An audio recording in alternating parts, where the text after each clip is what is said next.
Welcome to the Ramon Foster Show, brought to you by the Get-Go Cafe and Market, where they're open 24/7, serving hot, fresh food.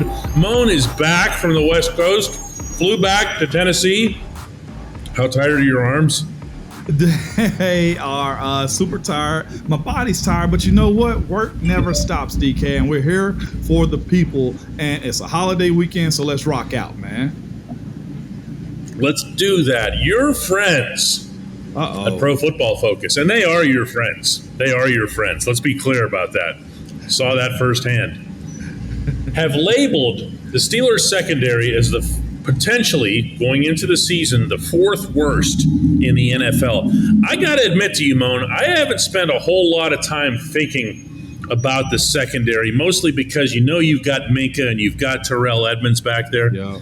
But I'm not feeling fourth worst in the league. Are you? No, I'm not. But it's also this, too, when we're discussing PFF. They go off their own metric. They have their own ways of like grading guys or evaluating guys. And so what they say sticks to them and those who believe in them. But I don't think that's the case. When we look at what's in that room right there, you're led by, like you said, Minkah and Terrell. And then you got Cam Sutton and then Akilo also, right? As far as just guys that are there. You don't have the name. And I think that's what we're looking at when we're talking about what PFF is asking of guys and how they judge. Yes. This is the thing, too. They can criticize somebody on a play here or there simply because one busted play or maybe because of the linebackers. They don't look at the overall scheme of the game. They look at that individual player, not the guy that's helping him over the top. You see what I'm saying? So there's a lot of different moving parts when it comes down to their judgment system. That is the one thing that I absolutely hate about their product. And I've told them that too. Well, what's your measuring stick? There's no measuring stick. To say they're going to be the fourth worst in the entire NFL, I think is a very trashy move in the sense that it doesn't hold any basis. Guys get better from one year to the other. And I know it's a season of lies and lists and everything else that comes that way. But this isn't how you make a list when you say, okay, you're projected to be the worst ones. Why? Because I didn't get any better the year before? Silly to me, DK. Well, here's the thing. Let's line them up, okay? This is first play, the Bengals' first play from scrimmage in the opener. You've got on one side, one corner, outside corner, Ahkello Witherspoon, you mentioned, Levi Wallace, the free agent from Buffalo, who, by the way, was a good football player in Buffalo last year. Yes. Witherspoon was a good football player in Pittsburgh last year. Minkah might be the best safety in the NFL, and he has his partner back who already understands him. In turn, you move Cam Sutton from the outside to the inside where everyone except Cam would agree he's better. Okay? Yes. And then you also have, for your nickel and dime purposes, you have Arthur Maulet. You have other players that you can work into that mix when you need extra DBs in there. Trey Norwood is a guy who elevated his status in Mike Tomlin's eyes and made it onto the field. What am I missing, Moan? What am I missing? What's this fatal flaw here? Is it just that Joe Hayden's gone? Like you said, it's the name. It's that Joe Hayden's gone. And you know what? I guarantee you, if Joe Hayden got back into the fold of this Steelers defense, I guarantee you that would skyrocket at least at what we think their projections are, simply because he's a known commodity. But they also are just discounting guys simply because, like you said, I'm sure they're not measuring or they're not looking at the fact that Cam Sutton is going inside. I'm sure they're not looking at the fact that most guys get better from one year to the next. And also, again, you mentioned the addition of having Terrell back again. That's one thing that I said always when it came to Troy and Ryan Clark. And you know this also, man. A good safety has to have a real good a real good Robin. That's what they have on the back end of that defense. If you have the support of those guys to keep the top on, and let's be honest too, DK, if that rush up front assists those guys on the outside, that's where they're not counting what matters when it comes to and you can't, and you can't actually, and I would not blame the PFF guys for not factoring that in, because if you're grading just a secondary, you're doing it in isolation. I respect that much. But it's a factor. You've got TJ Watt on your side. You've got the team that's finished in the top 3 to 5 in sacks over the last 3 years.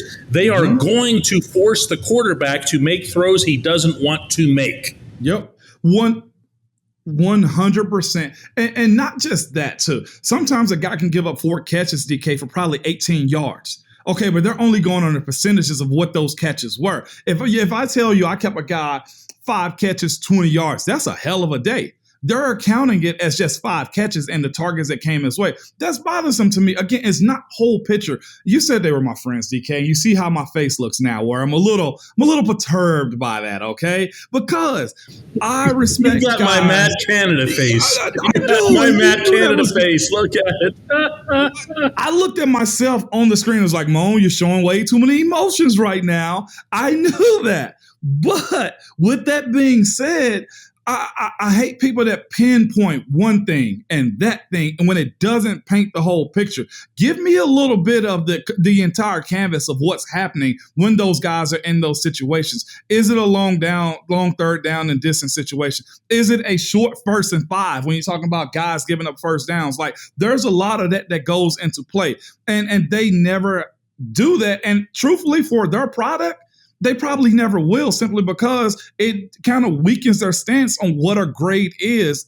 But I'll always say we never see a bunch of guys on their list that get credit that we don't know about. It's always the known names, okay? And I'll say this, as a guy that's played in this league, there's a lot of guys that are in backup positions or new starters that'll have your respect if they paid attention to them a little bit more. I'm not saying they give certain guys grace or they go off the name of certain dudes, but I'd say this is really telling that you're only seeing the usual suspects when it comes down to guys breaking their top 10s or this list of players. Like, I'm sure probably who's the number 1 secondary, maybe Baltimore or something like that, because they got a few names when they got a high 1st round draft pick as far as safety goes. Like, think about that. New Orleans may have made it simply because they went and got the Honey Badger. You know, like, they're going off the name, and I'm not a fan of that type of stuff. When we come back on the Ramon Foster Show, the real flaw in any outside football grading.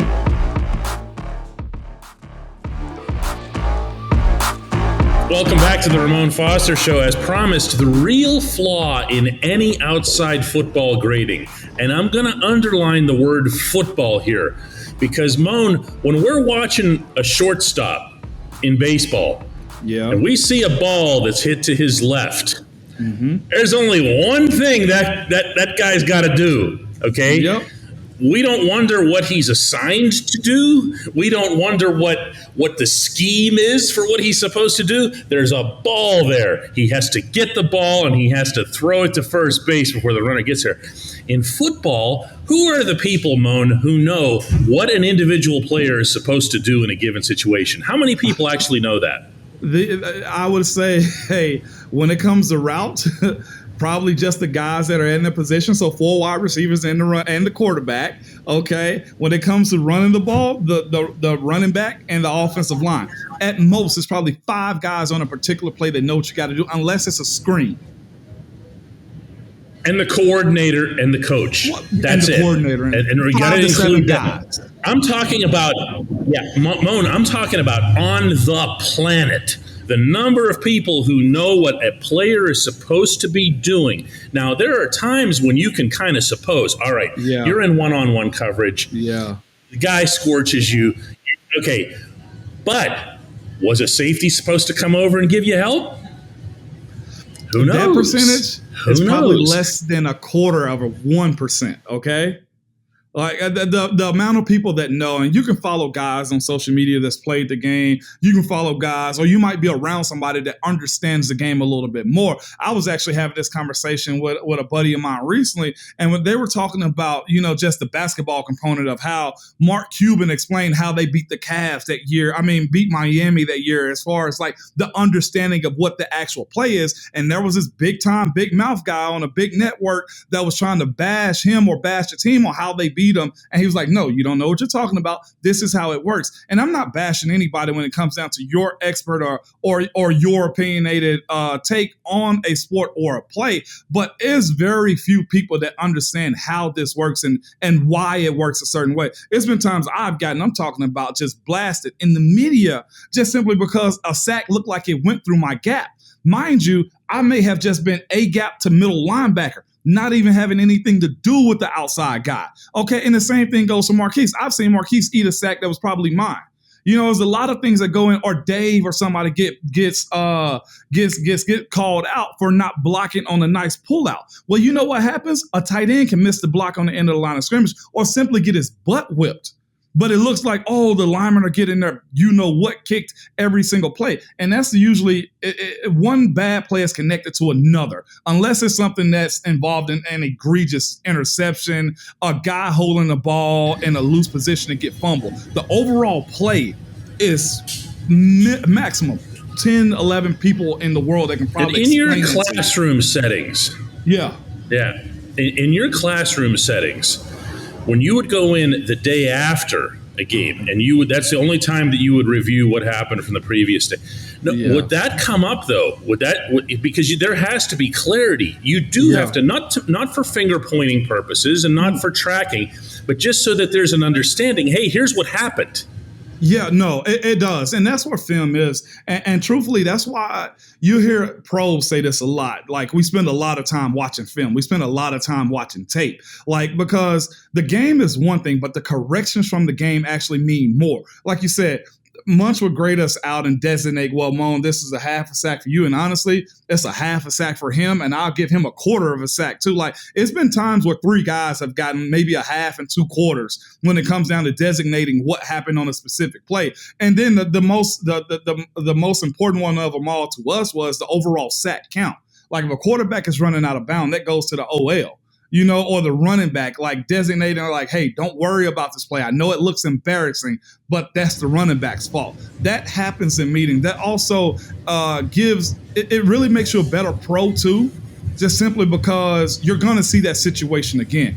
I know you hear coaches say this all the time. It's a copycat league and all of those types of things. Being in film for hours, to me, is more important than being on the field for hours at a time. I'd rather have 3 times in the classroom talk than I would being on the field, simply because the visual aspect of corrections to mistakes go way further. And that's where it also gets into the conversation throughout the season. You want to be ascending throughout the year. It's okay to have a slow start to the season, but if you correct those mistakes that you're making in those games, so by the time you hit November, you're clicking, and then you feel confident, and then there's no, what do I want to say is no pride that really goes into you messing up a situation to where you've seen everything. And I love film more than anything, DK. Unleash hell in December, as they say, right? Yes, it is. Yes, it is. Remember that? When we come back, it's time for our Hey Moan segment.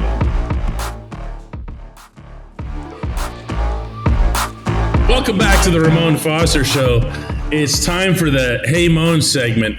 And today's entry comes from Dwayne Braxton, who says, "Hey Moan, why is Matt Canada blamed for everything when everyone knows that Ben did whatever he wanted to do? Ben would boast about making up plays. Also, former and current Steelers have pretty much said that whatever 7 wants, 7 gets." Moan, I'm going to let Dwayne have his moment here. I got to tell you, Dwayne rides me every single time I mention Matt Canada. I think Dwayne and Matt Canada are like golfing partners or something here. Yeah. But you know what is his question fair? Is it can we reasonably look at Matt Canada's 2021 and assess it based on what he said about Ben just basically running the show?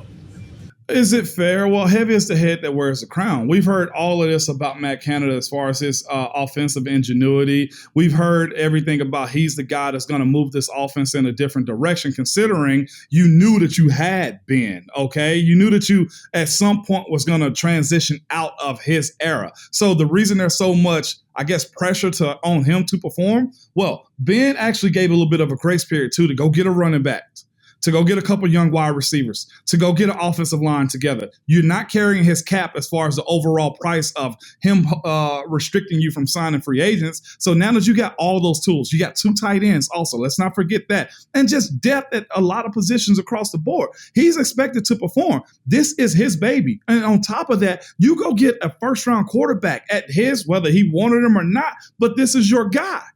You know what I'm saying? So why not be pressure on the guy? You get on players when they go get a big bag and ask them to perform. The same thing goes to the guy wearing the big hat or they got the big spreadsheet on game day. It's a really big hat. He's got a huge hat, actually, as long as we're on the subject of Canada's hat. Here's my thing, Moan.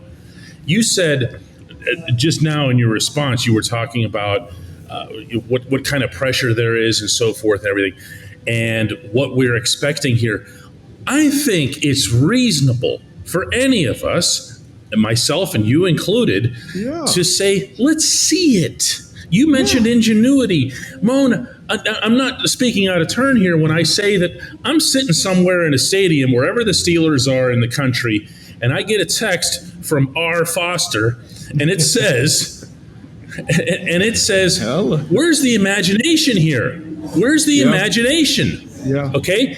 That's not saying the guy is hopeless. That's not saying the guy's in. It's saying that we have not seen it with our eyes. Dwayne, that's it, man. It's not bashing. It's not whatever. It's saying we need to see some evidence of this. Mm-hmm. And this is the thing, too. We can talk about, Ben doing his own thing for a long time. But if you look at the way this team called plays last year, it was mostly out of the huddle. And that's when I was texting you. Let's go to the Minnesota game specifically. Like, where was the excitement in a game like that? If your offensive line isn't working, and there was times last year when it wasn't, well, what are you actually going to do? The pass pro wasn't terribly bad. Like, where is the pre-motion movement from your wide receivers or your running back? Where was all of that we heard about? We saw none of it. You say what you want to about being, handicapping the offense or whatever you want to call it. No, I don't think that was the case. I think he didn't get outside of his box. And now that you have the subtraction of Ben, you have 3 mobile quarterbacks, more mobile than Ben was. Am I correct? Yes, I am. So because of that, show me what you have. Show me the rollouts. I think it's a fair expectation for us to charge that on him, to say, go get it. It's not criticizing him. It's not. Hey, what happened in the second half of that game in Minneapolis offensively? Anyone remember? Oh, yeah. Ben just started flinging the ball downfield, and everybody's making big, long, deep catches. Yep. And everyone in the huddle, by the way, Dwayne, the guys who talked to us after the game and through the week, acknowledged that was because Ben went out there and took control of the offense, and said that, and it moved. Not because of Matt Canada, but despite Matt Canada. Dwayne, you're not going to win this one, man. No, I'll even go a little bit further. We'll throw an addition of some, I had conversation with guys around it that just said the running game. They didn't know what was going on. So that's not a Ben thing, is it? That's not a Ben thing whatsoever. No, they lacked commitment was the word that you used, the term that you would use throughout the year. There we go. Yep. Yeah, so that's got nothing to do with the quarterback. Again, Dwayne, I appreciate. Go ahead, Mark. Go ahead. I was just going. It's always forgivable for the coaches. Always forgivable, except for Coach Tomlin or the front office, or the team. But a player in these situations that have this type of, whether we call Matt Canada a starter, a big money guy, or just a head honcho, they get a pass. We in Pittsburgh, I feel like, are not giving that pass unless you want a Greg Roman type of situation. In Baltimore, Dwayne, we still love you, man. I just want you to know that. Just going on the record here, we still love you. That's why we're just talking. We're just talking football and keeping everything real. And if players mess up, nothing else to it. Actually, we love everybody who. We love everybody who watches this show, who listens to it in podcast form. We're grateful for it. We won't be around for the 4th of July. We hope you aren't poking around on YouTube either. Get out and enjoy your families and fireworks and all that other stuff. It's been a couple of years now that we haven't been able to do that. Moan, I'll see you on Tuesday. No doubt. Let's knock it out, DK.